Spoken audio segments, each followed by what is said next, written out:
Eu sunt Teo și astăzi vreau să vă prezint un nou joc. Jocul se numește 3D Tuning și în acest joc îți alegi ce mașină vrei să... Cred că toate mărțile de mașină, mărțile, cam toate modelele. Tu, de exemplu, îți alegi o mașină. Eu o să aleg de la BMW, să găsesc.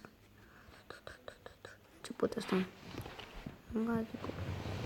Buichi, Bugatti, am zis, Bertone, Bentire, BMW, uite. Și eu o să... Da, BMW. Și cred că o să tunez un X6. Da, un X6 o să tunez. M-am scăpat de reclame, băi. Ți-o băgat reclamă, bă. Știți că dacă... X6-le, bă. Uitați, le arată super bine. Ce lagare.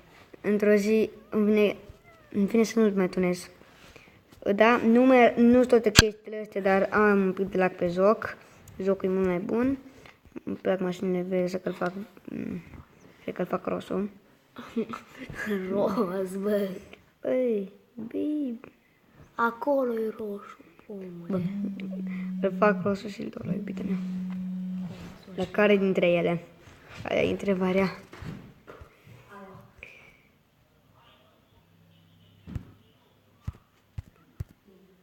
Ok.